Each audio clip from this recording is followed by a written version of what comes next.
Well, a warm welcome to you and welcome once again to the program Transforming Lives One at a Time. On this program, it is our hope that your lives will be positively impacted. We want to provide you with information that is relevant, inspiring, and bringing that hope to homes, to lives, to communities, that you would become better versions of yourselves. We seek to provide solutions for the many issues that we face on a day-to-day basis on this journey we call life. Well, today we are going to be addressing a topic that has touched the lives of most persons around the world. Maybe you would have had a family member, a friend, or a co-worker succumb to this dreaded disease we call cancer. My guest today is no stranger in this field, and he's here to give us vital information relating to cancer. Dr. Anthony Thompson is a fixed house officer at the oncology unit of the Tobago Regional Health Authority. Dr. Thompson graduated from the University of the West Indies, St. Augustine in 2003 after completing his internship and 1 year as a house officer in the adult medicine department at the Port of Spain Hospital. He worked with the National Radiotherapy Center in St. James from 2006 to 2010. In 2010, he became part of the TRHA's new oncology unit, where he worked from 2010 to 2013, and then from 2019 to present. Dr. Thompson holds a master's degree in public health with the University of London. Dr. Thompson, welcome to the program. It's a pleasure having you today. Thank you very much, Ms. Mcletchie. Yes, Dr. Thompson, this disease called cancer has been weighing heavily, I would say, on the general population for a number of years. But within recent times, this disease has been literally topping the charts. Just 2 weeks ago, I lost a classmate to this disease. And of course, the stories are endless. We would hear persons passing away from, other illnesses, but cancer seems to be that recurring decimal. And I think that I could speak for the general populace that we have all come to hate it. I can't butter it up. I can't sugarcoat it.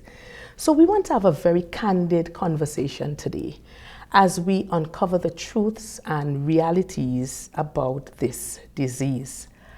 So first things first, tell us, what is cancer and what are the effects on the body? Okay, so to answer the question, first you have to think about what your body is. So don't think of your body as a homogeneous body. You're actually a community of about 30 to 40 trillion cells. And each of these cells has a function to perform, and they all have to cooperate and work together to produce the experience that you have as life.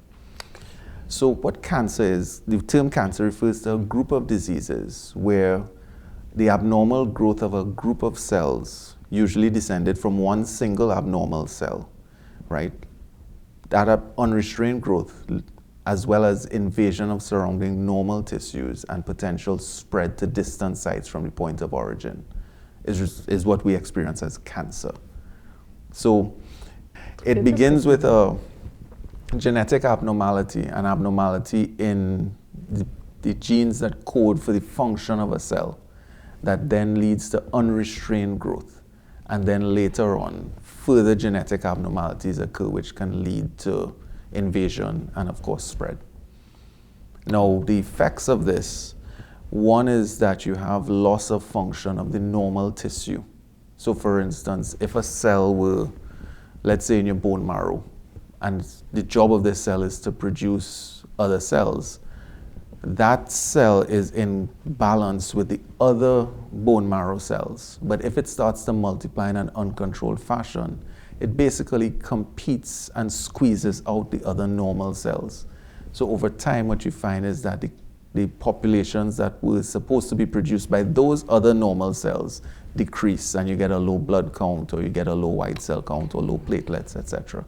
So basically, it is an abnormal group of cells that's outcompeting your normal cells and monopolizing resources, right? And of course, disturbing function. Right. Yeah. What role does genetics play in cancer development and treatment?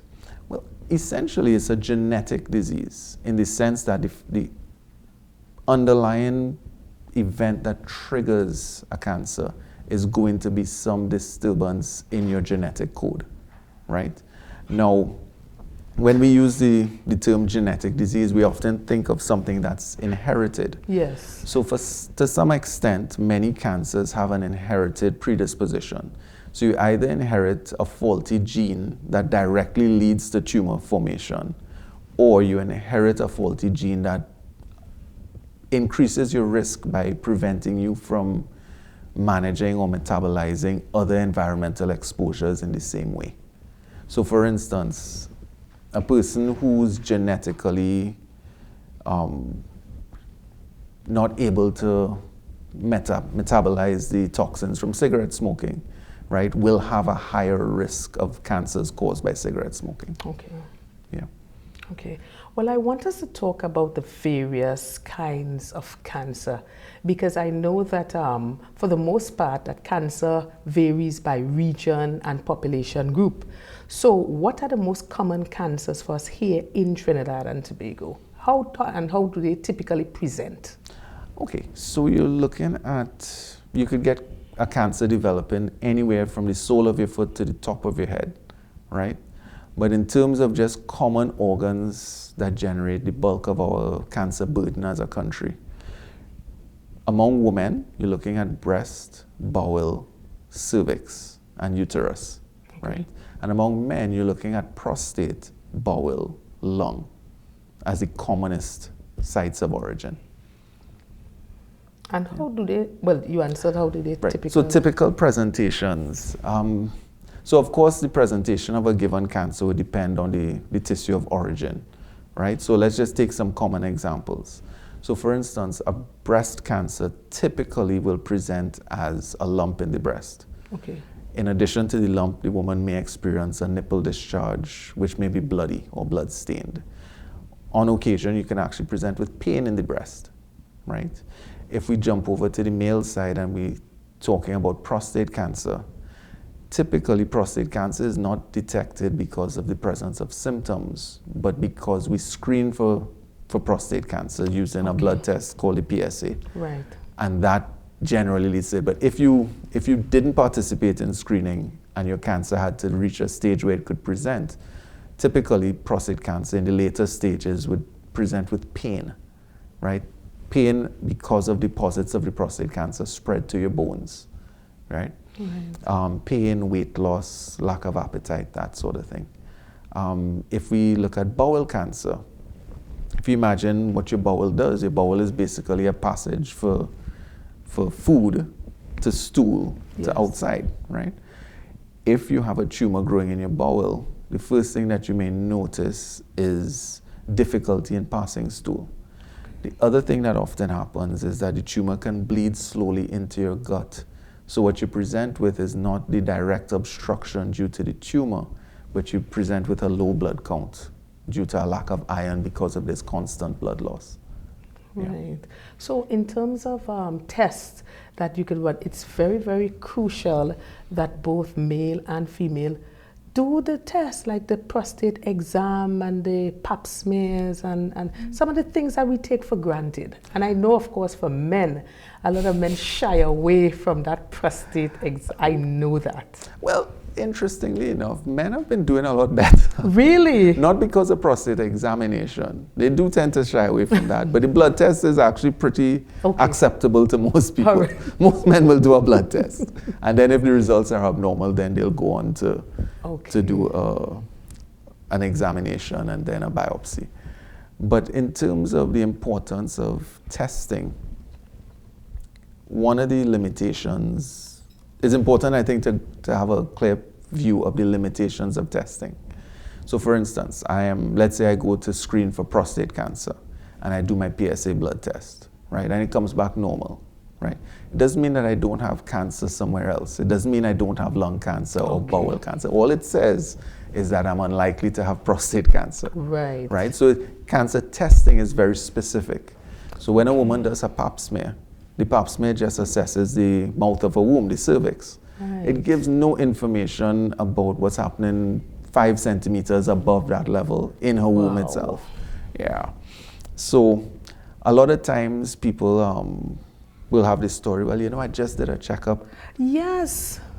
I did one just now, and you know, it's because we misunderstand what we're checking for.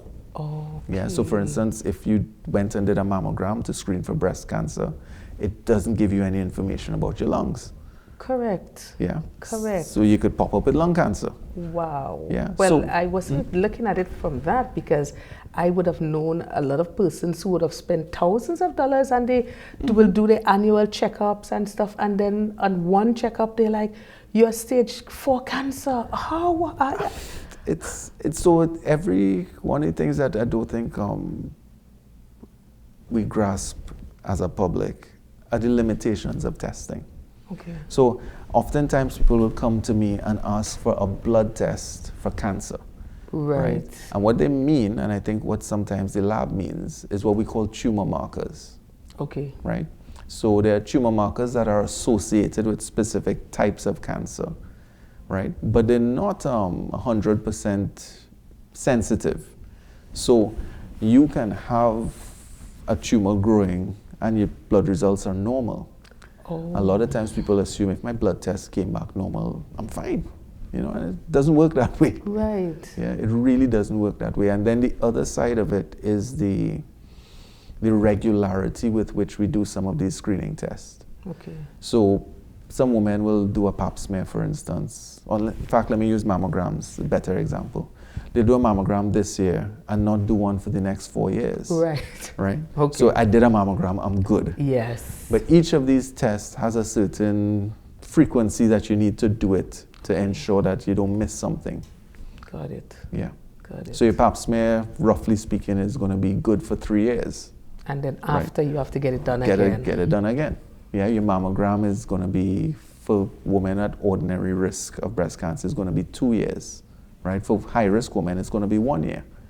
Right? Okay. And if you go past that time limit, the chances are that something could pop up and it wasn't seen on the previous test. Right. Because some persons tend to, say that cancer is one that creeps up on the unsuspecting, because you would be feeling fine, you would be feeling normal, regular, and then you would go one day and then stage 3 or stage 2 or stage 4.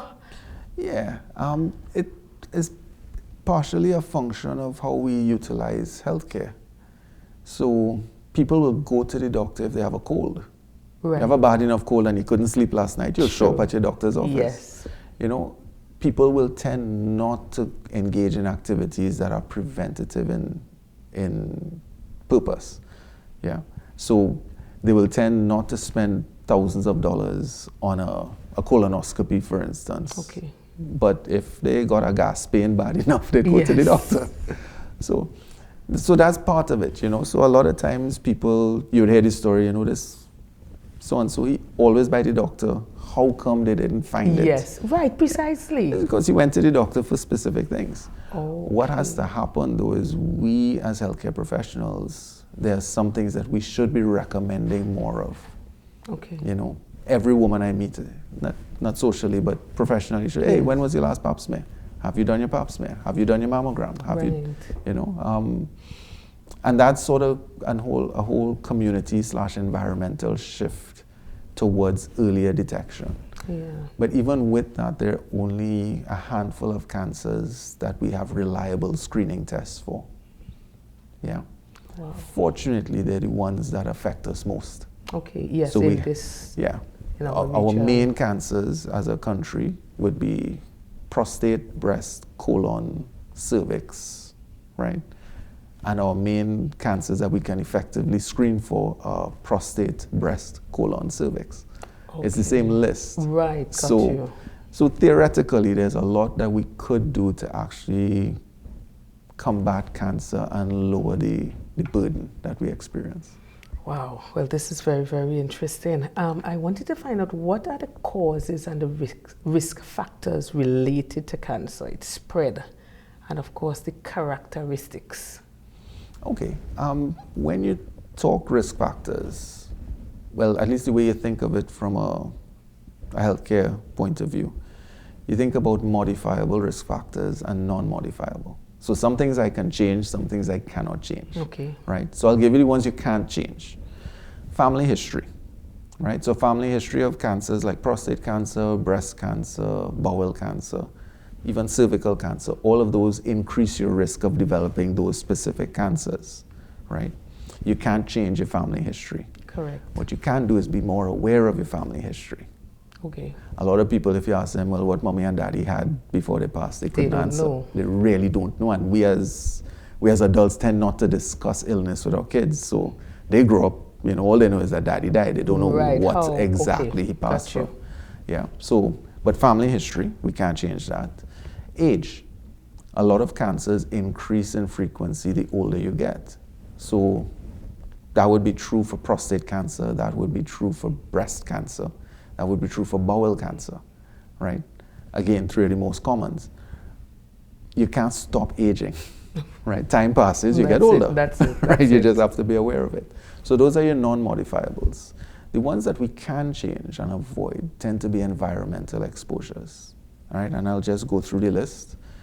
Tobacco smoke, right? Whether first-hand or second-hand increases your risk of a collection of cancers. Wow. Everything from lung to mouth to esophagus to kidney to bladder would be increased. Even some types of leukemia, your risk is increased by smoking cigarettes or being exposed to secondhand smoke. Alcohol consumption, right? There's a very strong association between regular alcohol consumption and breast cancer in women. I don't know if you all would have been aware of the NCD survey that was completed by the ministry, the STEPS survey. Okay. Right? So it's a risk factor assessment of the population. Well, alcohol consumption among women has been increasing. Yeah, I know that for sure. So if that's been happening, then we could expect breast cancer rates among women to increase. Yeah, it doesn't happen now for now, but give it 10 years and wow, most things will show up. Yeah. Third on the list, obesity. Yeah. That would be increasing your risk for breast cancer, bowel cancer, in men, prostate cancer as well. Yeah. After that, diets, right? So diets that are high in animal fats and low in fruits and vegetables, right? Okay. And I think many of us are guilty, myself included, in terms of just not eating a good diet. Busy schedules? Busy schedules, and we just don't prioritize it. Okay. We don't think about it. We just eat whatever we could grab and we move on. Whatever is convenient. Whatever's available and convenient. Yeah. And then physical inactivity or lack of physical activity. Yeah. So once upon a time, getting to work meant walk down the street, maybe jump on a bus, jump off somewhere in town and walk to the office. Right. Nowadays, getting to work, and the car is like right next to the house. Of course. So if I have to walk 10 steps in any direction, it's a lot. Yes. Yeah, and then we have to compensate for that inactivity or lack of activity from regular activities by doing specific exercise. We have to join the gym. Right. We have to go and run canopy in the afternoon. Mm-hmm. But how many times do we get to actually do that in daily life? Unless we make it unless we are intentional about correct. it. You have to be intentional about it. Right. All right. Well, at this time, we're going to take our first break and we'll be right back. Stay with us. If you're wondering where to find top-tier quality tiles and products to refurbish or renovate your wall, floor, or pool, well, your worry is over. Come to D-Cells Tile and Ceiling Center, Store Bay Local Road, opposite the Bonnecourt Primary School, Tobago, where you will find porcelain, mosaic, and ceramic tiles of the highest quality guaranteed. D-Cells Tile and Ceiling Center also stocks thinset, grout, tile cutters, and yes, windows. Plus, a friendly smile and service that's second to none awaits you. So forget the hassle and get all the quality tiles you need right here in Tobago at D-Cells Tile and Ceiling Center. Call us today at 460-8802, 639-8281. Opens Monday to Saturday from 9 a.m. NSL School and Office Supplies for all your school uniforms, textbooks, stationery, and craft supplies. Located obliquely opposite Stumpy's Bypass Canaan. Also offering printing, photocopying, and much more. Give them a call today, 615-6595, 477-5905, or email them at nslbookstore@gmail.com. Do you need electrical and plumbing supplies from construction to finish? Then check out Voodoo's Enterprises Limited, Milford Road, Canaan, Tobago. Get LED bulbs and fixtures, septic tanks, water pumps, laminate flooring, press cut power tools, and so much more. Open Monday to Saturday from 8 a.m. Call 280-2050 or 660-4970. Voodoo's Enterprises Limited.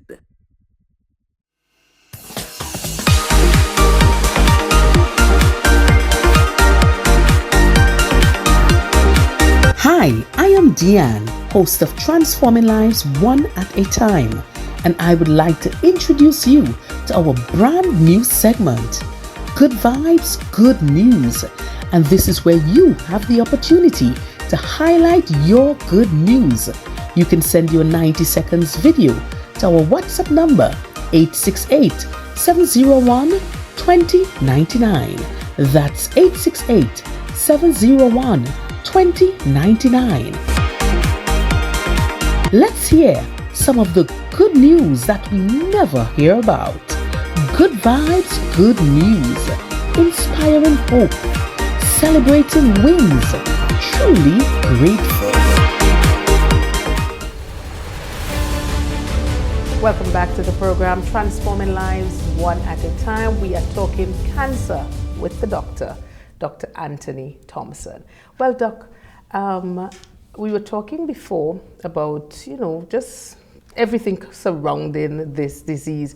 I wanted to find out, what are the early warning signs that a person could look for? Is it something we can identify? Okay, so first point on that, right? In terms of, we've discussed what the common cancers that you're likely to encounter, right? So when I talk about those top 4, that's going to be about 65 to 70% of the new patients that I see every year. Okay. Right? So that's where you really want to focus your energy on, right? So that's the first thing. Those tests, there are well-established screening programs for those, right? So we should be finding those patients before any symptoms appear. Okay. Right? You don't want to find your cancer with symptoms, because that means, what that means in essence is that the cancer has reached a size where it could either press on something, it could bleed, it could do something to manifest itself. Okay. Yeah. Just to explain the game, the more advanced the cancer, the more advanced the stage at the point of diagnosis, the lower the odds of beating it. Okay. Yeah. So really, early detection is best. Is the game. Best. That's where you win the game or lose, right? So your first step, really, I would tell anyone, for your gender and age, you participate in the prescribed screening program, right? So if we say, well, look, we're in Tobago, we're going to test men for prostate cancer from age 45, you do your first PSA. At age 45, go do your first PSA. Okay, yeah. Right? If we're going to be testing for bowel cancer, we're going to be checking your first stool test at age 50, right? When 50 comes, you make sure and get it. If we want women with mammograms, you want to start your first mammogram at age 50, provided you have no family history of breast cancer. Okay. Right? Then we're going to age 40. Then we're going to get that done, the first one, and so on and so forth. And your pap smear every 3 years. Yes. So you do your regular screening as prescribed. In terms of just symptoms, if we take it cancer by cancer, so your first symptom for breast cancer is invariably going to be a lump or a change in the appearance of your breast, right? The change in appearance comes from the tumor itself pulling on different structures in the breast tissue, causing dimpling of the skin, or one might feel heavier than the other, right? But of course, they're your breasts. You can examine them. You're free to do so. Examine your breast, right? It's yours. You don't have to. It sounds so funny, right? It's yours. It's yours. Yeah. So you do your regular self-breast examination, and you what we call breast awareness, right? These are what my breasts look like. This is what they feel like. You keep checking periodically. If every month you did that, any change, go to the doctor. Yeah, go get it checked. Other common symptoms. So prostate cancer, again, you ought not to be diagnosed with symptoms, right? You want to have a high PSA test, and that's what leads to your diagnosis, right? However, common symptoms that men would present with for prostate cancer, a lot of times a man with prostate cancer also has a benign condition of his prostate called BPH. So what gets his attention is the BPH, because it causes difficulty in urinating. And you're up in the night urinating. And right. So that's what gets you to go to the doctor. Right. So it's not the cancer per se, but something coexisting with the cancer that brings you in. For cervix, abnormal bleeding. So, for instance, after intercourse, you have bleeding, right? That's not a normal feature. Abnormal discharge, right? But again, those are later signs. Yeah. For other cancers of the womb, a lot of times women, after they go through menopause and they're no longer seeing their monthlies, right, will develop bleeding, right? It's not that you're getting young again. It's not that the period has come back. It could be the first sign of a cancer. Right? And then in general, very broad terms, you're looking at things like difficulty passing stool, right? Or a change in your bowel habits for bowel cancer. And you're looking at a cough that won't go away. A cough? Cough, yeah, for lung cancer as your first symptom. So you had the cold and you have a cough, and that's fine, and it goes away. Right. But this cough that you've had for the last 6 months, go check it out before you develop the shortness of breath that comes after. And then general poor appetite, fatigue, you're just tired all the time for no reason, and unexplained weight loss. Unexplained weight loss, especially in older patients, is a really useful one, but easy to miss. Yeah, easy to miss because, people get smaller as they age. You might just say, I'd probably just lose my appetite. Yeah, daddy just ain't eating. But at the base of it is something going on. Dr. Thompson, can you explain the difference between benign and malignant tumors? Sure. So the word tumor refers to any abnormal growth of cells, right? Tumors come in either benign, meaning that they're not cancerous, or malignant, meaning that they're cancerous. And there's actually not a clear black and white distinction. There's actually a spectrum of behaviors. Now, the behaviors, like we would have mentioned earlier, that make it cancer are local invasion, unrestrained growth, and spread to distant sites. So to contrast between benign and malignant, fibroids are a common benign tumor. Right? You'll have a fibroid that could get as big as my head, right? They'll just grow and grow and grow, unrestrained growth. But that fibroid will stay right where you put it. It's not going to spread. You're not going to wake up with a fibroid in your bowel. Understood. Yeah. It's going to stay in the womb, right? That it's benign. Right. Compare that to a breast cancer, for instance, which could actually be fairly small at diagnosis and have already spread to the lymph nodes under the arm and already spread to other organs.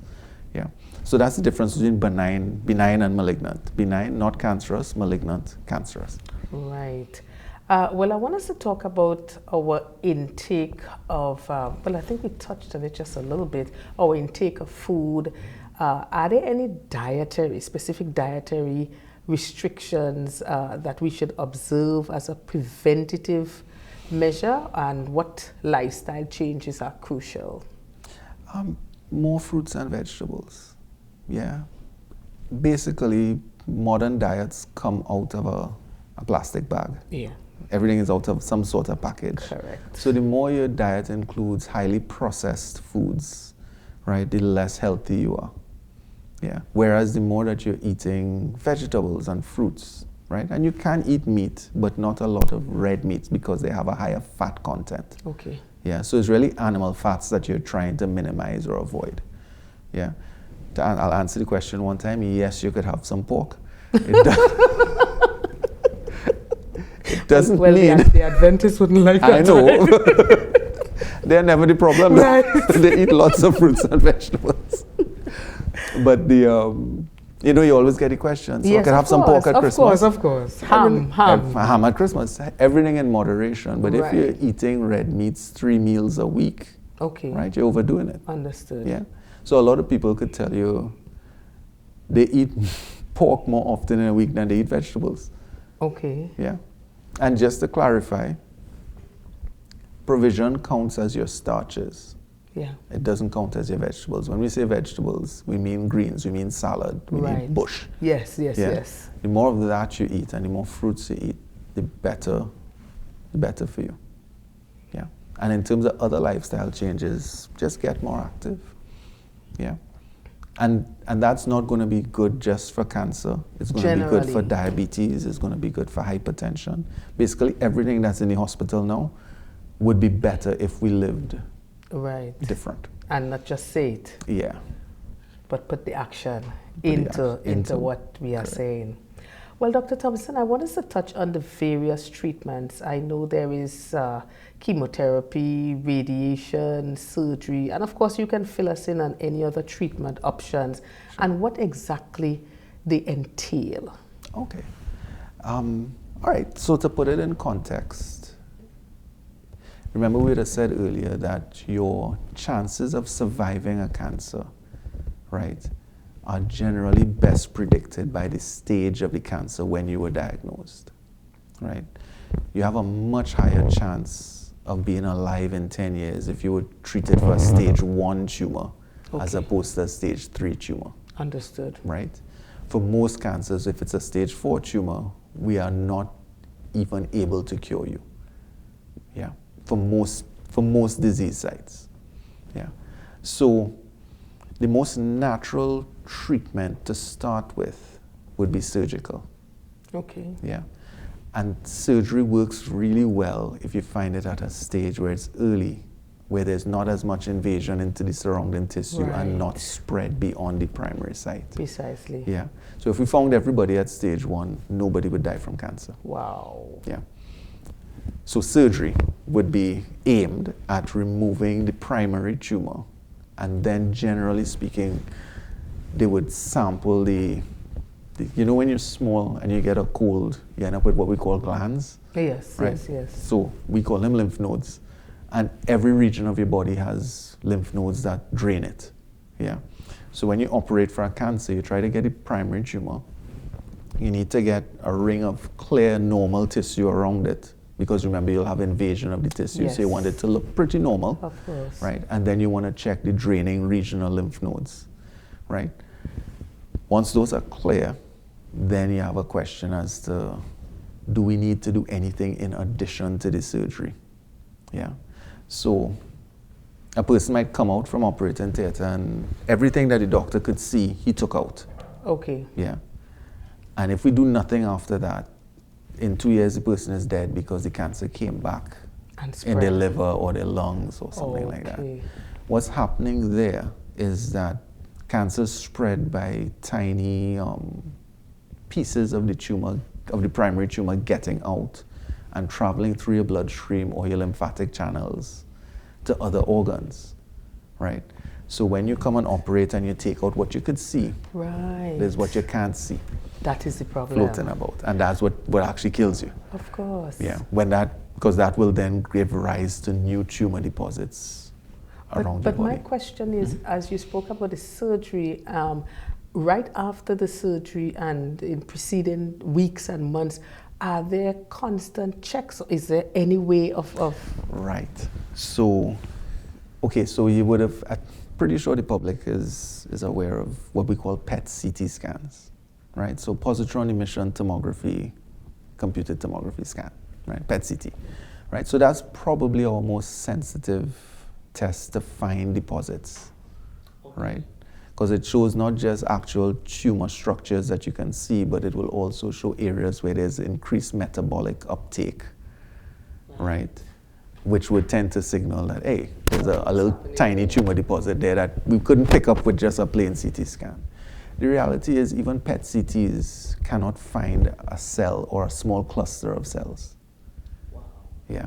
So you're always going to be looking at, we have an assessment today that says everything is out. We can't find any evidence of active disease in this patient, right?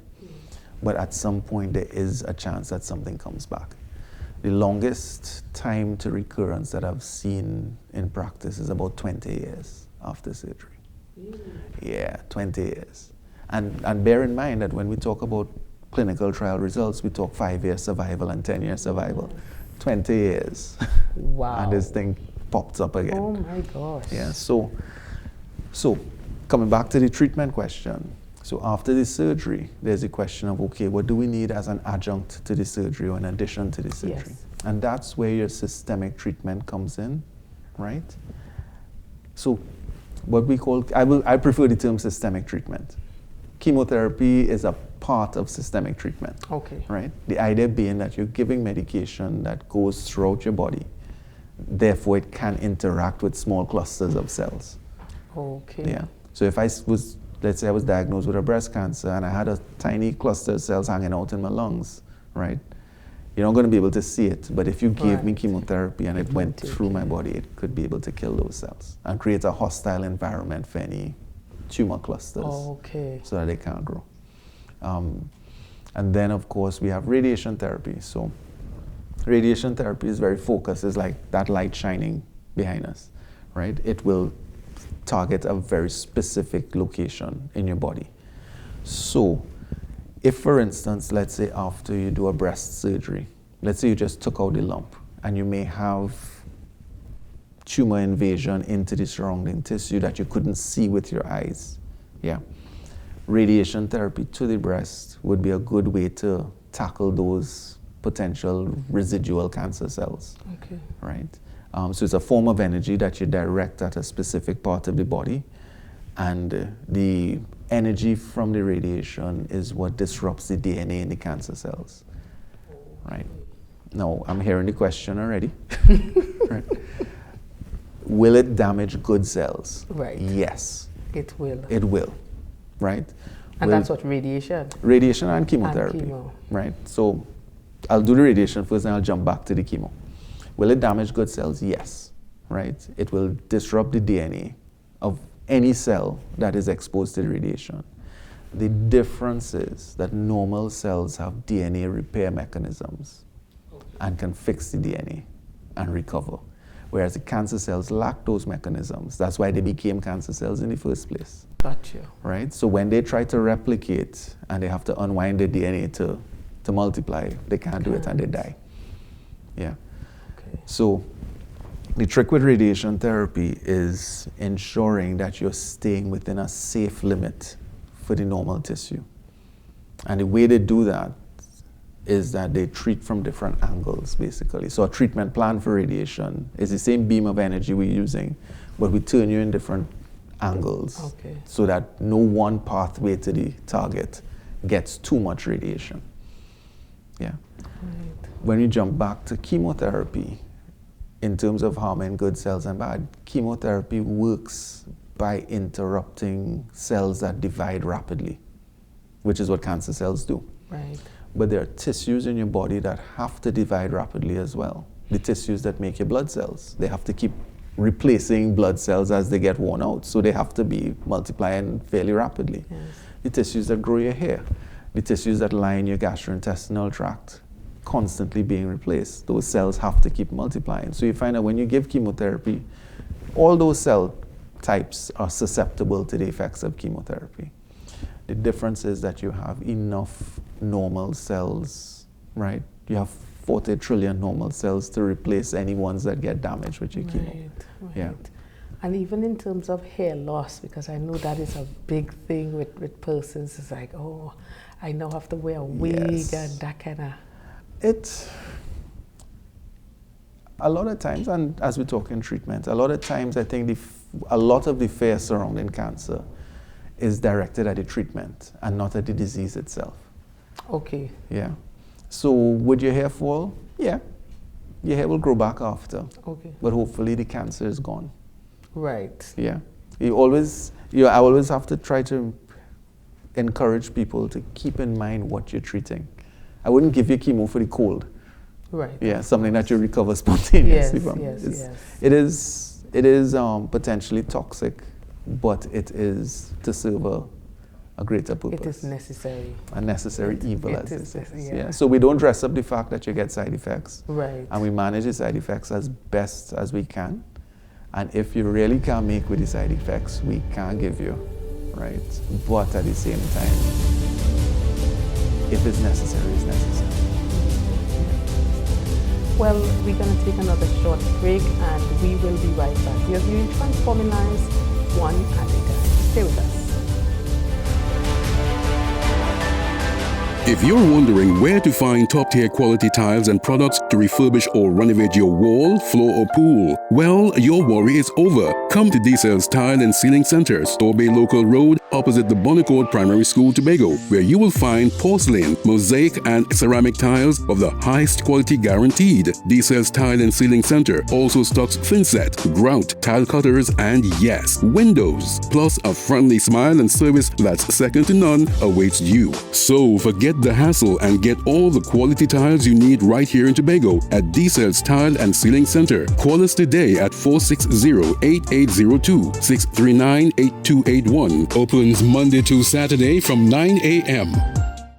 Do you need electrical and plumbing supplies from construction to finish? Then check out Voodoo's Enterprises Limited, Milford Road, Canaan, Tobago. Get LED bulbs and fixtures, septic tanks, water pumps, laminate flooring, press cut power tools, and so much more. Open Monday to Saturday from 8 a.m. Call 280-2050 or 660-4970. Voodoo's Enterprises Limited. NSL School and Office Supplies for all your school uniforms, textbooks, stationery, and craft supplies. Located obliquely opposite Stumpy's Bypass, Canaan. Also offering printing, photocopying, and much more. Give them a call today, 615-6595, 477-5905, or email them at nslbookstore@gmail.com. Welcome back to the program. Dr. Thompson, I must ask this question because a lot of times, from the time a person hears that word cancer, it's like they step into panic mode. Let me put my affairs in order. Oh Lord, I'm going to die. And that is just the reality of some person's mindset. And on this program, we like to be real.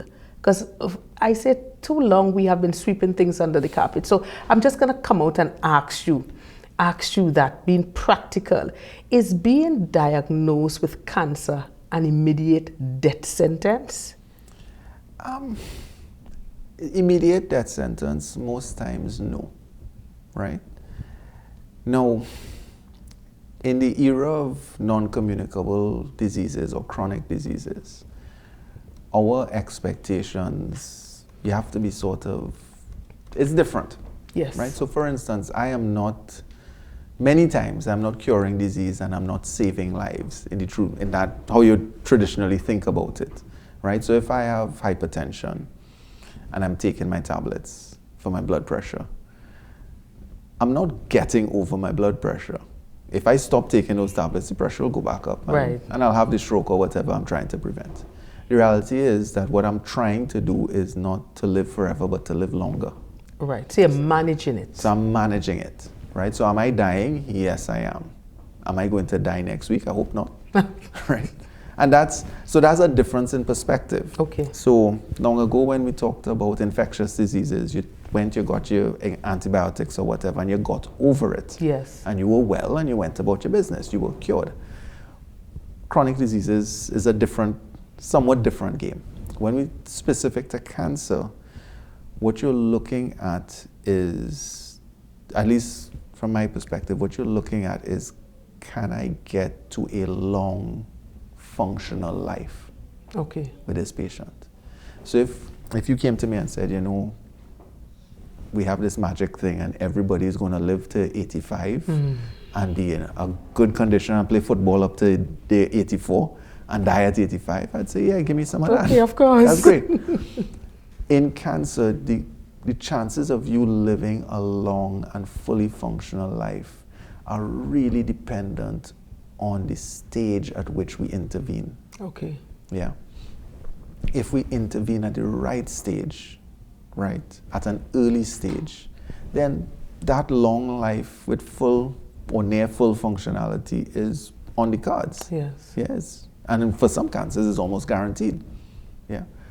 The challenge is that because of the fear factor.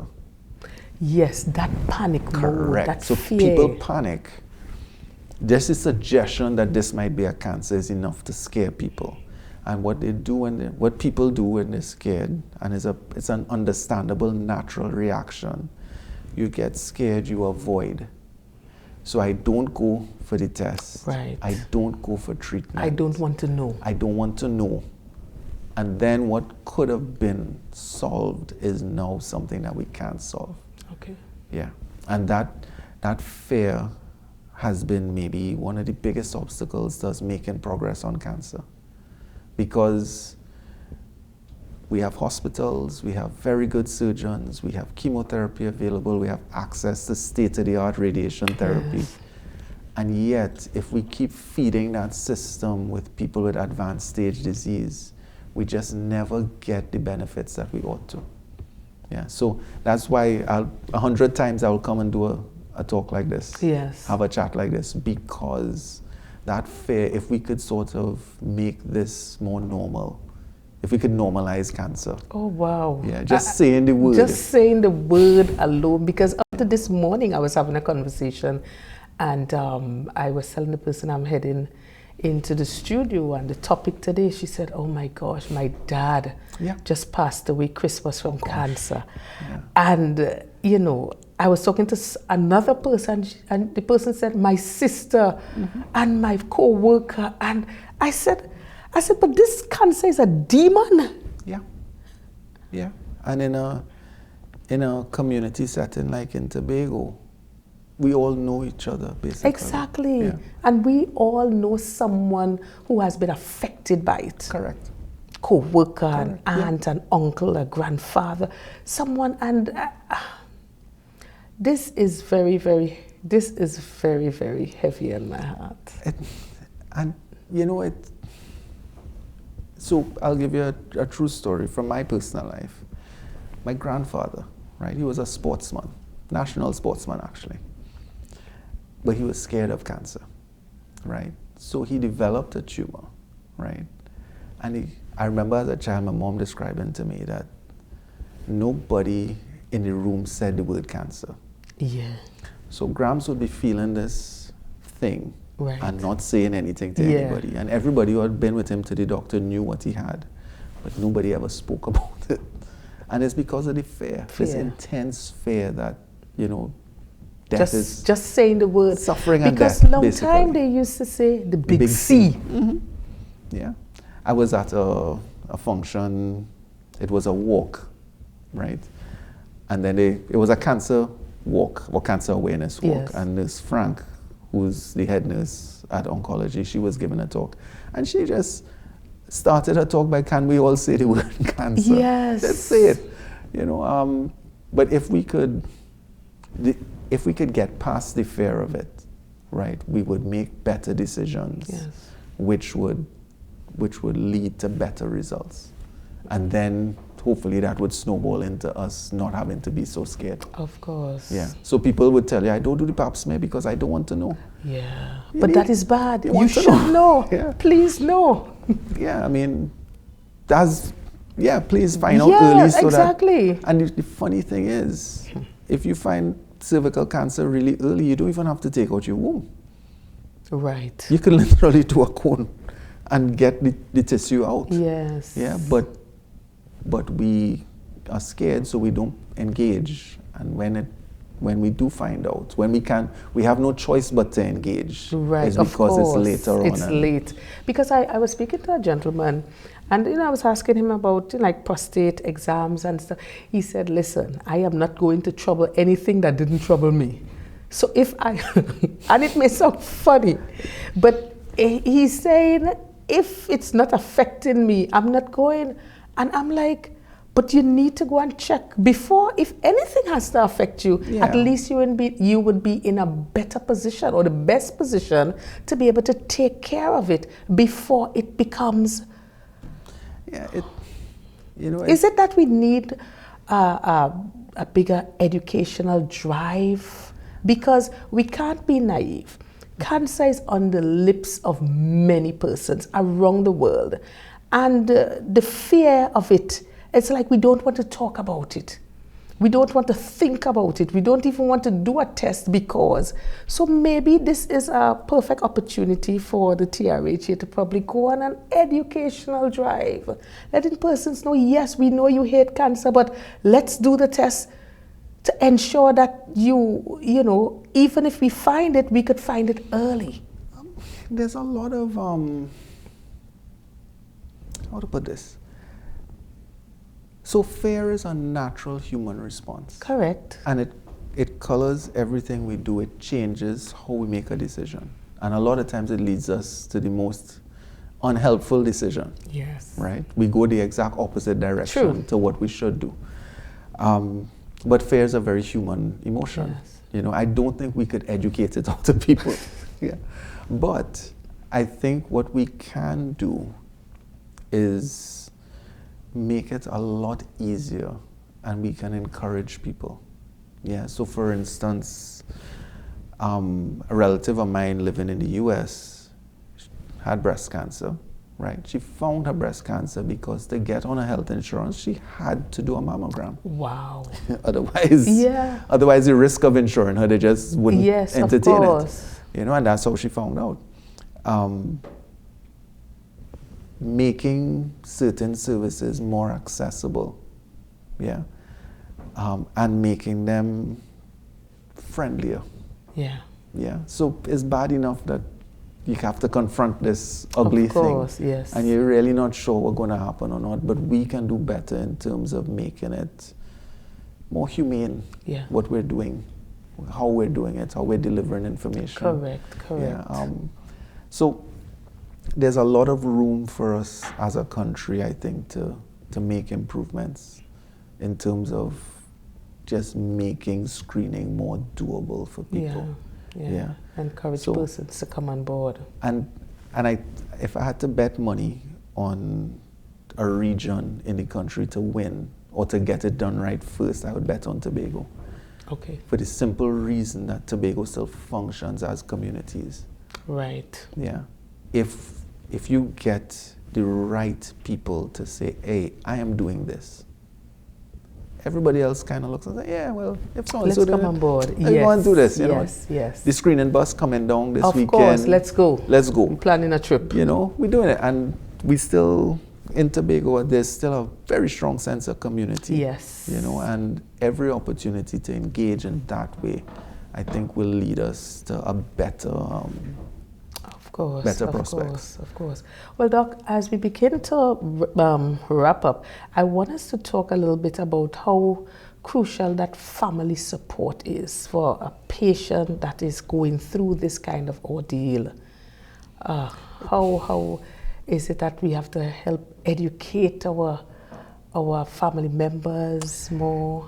Tell us about that. The hardest part in interacting with family members, and a lot of parts of it are hard, but you don't know how to do it until you have to do it. Yeah. Yeah. So there's a lot of need for family to support, but also for family to get support. Yes. Yeah, because when you're confronted with this horrible news, right, you yourself are scared. Yeah. Yeah, you yourself are scared. So I've seen people, I remember once a relative was telling me, I know so-and-so has this thing, but I just can't go and see them. Yeah. It's like you don't know what to say. I don't know what to say. And when I look at the person, I see this is me. I could picture myself in the same situation, and I can't face that. Yes. So there's a lot of emotional work, psychological work to get us to be able to stand in that space. And then there's a lot of frustration on the part of the patient, on the part of the family. One thing I always try and, I just bring it up because I know it comes up in a consultation. I say, hey, you have an idea as to how much mommy or daddy should eat, right? They're not eating, not because they're bad or they're upset with it. They're not eating because they literally can't eat. Yes. The tumor is producing things in their bodies that's telling them not to eat. Okay. Right? So if they ask you for something and when you bring it, they only take 2 bites and put it down. Don't be vexed, don't be frustrated. Upset. Correct. But when people can be talked through some of these experiences, then there's a little bit more peace and a little bit more calm. Yes. Yes. But the family support is crucial, even workplace support. Of course. Yeah. People can be at risk of their livelihoods. Yeah. Yeah. And that alone can bring on depression. Correct. So we're looking at counseling services, we're looking at, so not just the family support, but counseling for family, counseling for the patients. It's a holistic. Yeah. And our expectations of what a cancer patient should look like. Yeah. I have a patient who's doing so well that the people that work with her don't think she have exactly making it up. Yeah. So there's a lot of need for better support in terms of just more empathetic support. Yes. But I would say as well that one of the joys in the job is actually seeing families show up.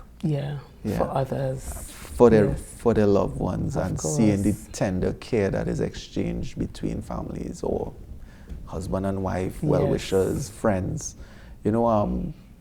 People often are not left alone. They're not abandoned. And that is so wonderful. It matters a lot. That is so wonderful. Yeah. Well, I want to touch quickly on what are the latest advancements in cancer treatment and how do clinical trials work?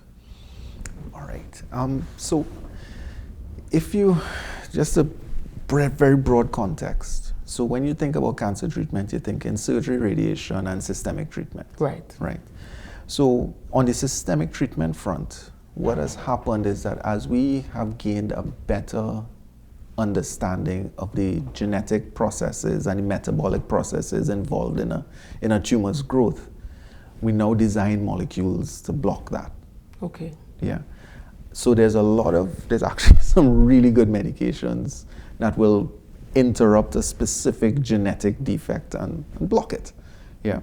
The next step in this evolution would be actually using some of the same technology they did for the COVID vaccine. Okay. Those mRNA-based things to correct faulty genes. Okay. As a therapeutic strategy, right? When we look at radiation, the gist of it is that if I could take the tumor out and put it under the machine and just crank up the dose, I'd kill every last cancer cell available. I can't do that because of the constraint of the normal surrounding tissue. Right. So then what happens, the advances in radiation therapy are about being able to treat the tumor, while still maintaining safe limits on the tissue, right? And that comes to how we break up the radiation dose. It comes to better imaging. Direct. Things like, direct imaging. So when I was working at St. James initially, the imaging for radiation planning was x-rays, plain x-rays. So if, for instance, you wanted to radiate a cervix, you put like a metallic marker on the person's front, and they lie down on a metallic plate at the back, and then you do your x-ray from the side. So you can judge where the back of the person is and where the front of the person is, and well, I'm aiming for just about there. Yes. Nowadays, planning is done with a CT scanner. Okay. And a CT simulator simulates what the beams of radiation will do in a given plan. So the accuracy goes right up. Yeah. And with the accuracy going right up, of course, you can treat a higher dose, meaning a better cure rate. Right. And for surgery, trends in surgery tend to be with different or newer techniques, robotic surgery. Yes, I heard about where that. somebody is remotely doing a procedure. And that's amazing. It's crazy. But bringing it back to your other part of the question about clinical trials. So what a clinical trial does essentially is take one group of people, or they'll take a sample of people who have a condition, right? And one group gets what we call the standard of care, right? And another group among that sample gets the treatment that we're testing. Okay. Right? And then you compare the average results between the two groups to see if the test group did better than the standard of care. So of course, that leads to what we call a statistically significant difference. Okay. So for instance, it may mean that, let's say we're talking about stage 4 patients with bowel cancer getting drug A versus drug B, right? Patients in the group on drug B might actually live on average 2 months longer. Okay. Right? The caveat to it is that just because it was statistically significant does not mean it was clinically relevant. Yeah, because you also have to factor in, when you get these trial results, what's going to be the cost of implementing this new strategy. Right, so we tend to believe newer is better. Yeah. But it's not always better, and a lot of times it's better by such a small difference that is like, okay, keep what you have until something significantly better comes along. Yes. Well, Doc, I want to give you the opportunity to quickly give a word of advice to someone who just received a diagnosis of cancer. What would you say to them? They are now, everything is just up in the air. They are now at a time that they don't even understand what is taking place. What would you tell that person as we begin to wrap up? Take courage. Yeah, take courage. If you move, right? If you move towards the threat, run into the storm, you have a much better chance of surviving it than if you run away from it. Yeah. So it's really a test of telling yourself, no matter all the fear is telling you go the opposite direction, you have to head towards the situation. It's one of those things where avoidance will kill you. Yeah. And if it comes to the point where when you do get the information that you need, your illness is not curable, right? It does not mean that you give up and toss your hands in the air. Yeah. Because even if I cannot cure, we could still extend life, and we can still make life better. Yeah. Better meaning that you live longer, you're more functional, and you have fewer symptoms, right? Or your symptoms are more easily managed. So take courage and head into the storm. Yes, well, thank you so much. Well, Dr. Thompson, I want to thank you so much for being a guest on the program and for giving us such vital information and for so competently handling this topic today. So thank you so much for coming in. We have been speaking with Dr. Anthony Thompson from the Oncology Unit at the Tobago Regional Health Authority, and we want to really thank him for taking time off his busy schedule to be here with us today. As stated earlier, being diagnosed with cancer is not a death sentence. I repeat, it is not a death sentence. Once there is life, there is hope. as you begin to explore the options available to you in the fight against this disease. All right, ensure you do your checks, your pap smears, your prostate exams, and whatever you have to do, do your part.